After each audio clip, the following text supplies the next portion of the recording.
Way to Eden. This is a Star Trek original series, season 3. This is what we call a season 3 stinker, or at least that's what I'm calling it. I just coined that term. Somebody else may have already said it, but I'm saying it now again. And if they already said it, they went in time, saw this video, and copied me, and then went back in time and then used it. We're going to talk about this one using my space system: story, pacing, artistry, characters, enjoyment. Each category gets a score between 0 and 2. 2 is the best you can get. Unfortunately, I'm going to have to give it a 0.5 on the storyline for this one. It's Goofarama. Like, come on. You got these space hippies. They're not wearing any... They're barefoot. Come on. And the one guy's got boots, though. And there's this doctor who's like the super brilliant guy, but he's a carrier for some weird disease because he is. And they need to find Eden. And do you mean Eden like planet Earth Eden? Or there's a planet called Eden that we knew about and talked about in the Bible, I guess. I don't understand what the hell's going on. I thought Eden was on Earth. But I guess they're saying, I don't know what they're saying. I guess there's a planet called Eden, which is the same as our Eden, except everything's poisonous. If you touch anything, you burn with acid.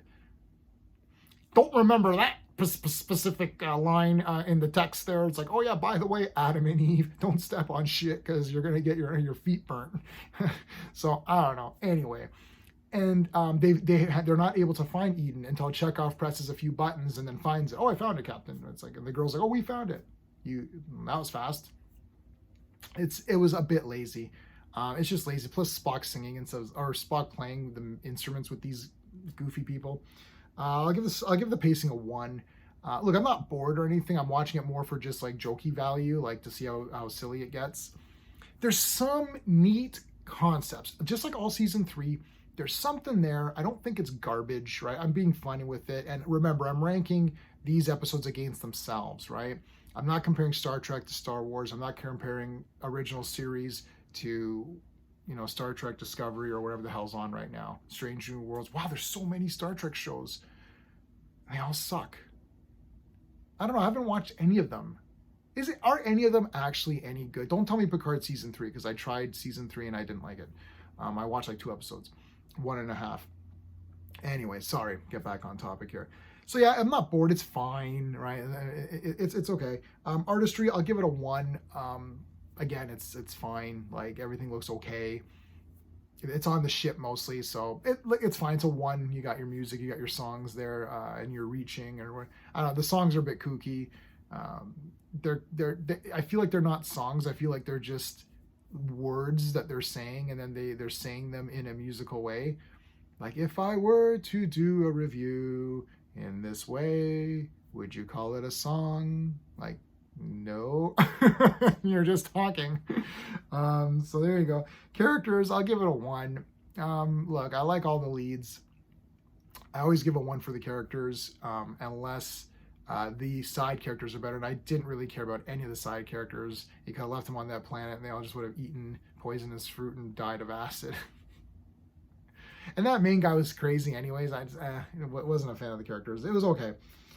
Enjoyment factor, I'll give it a 0.5, man. I'll give you the token 0.5. Look at Star Trek.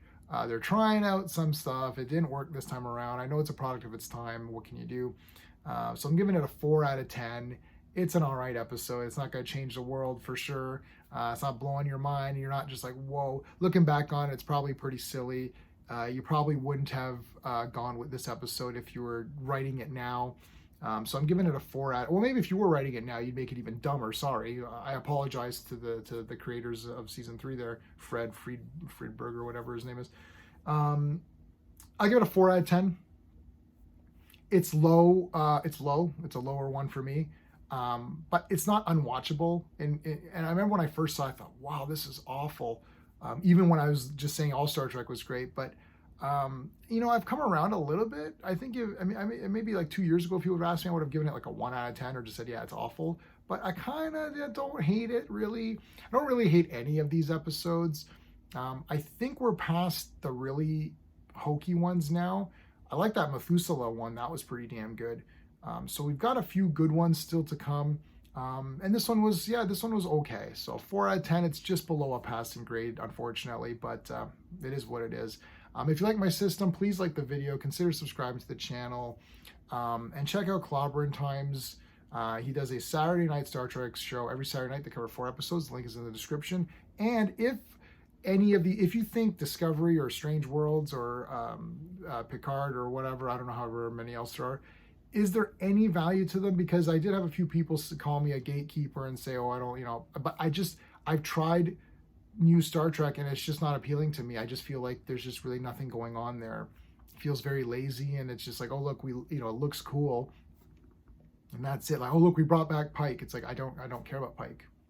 Like, I care about him in the old episodes, but I want to see something new.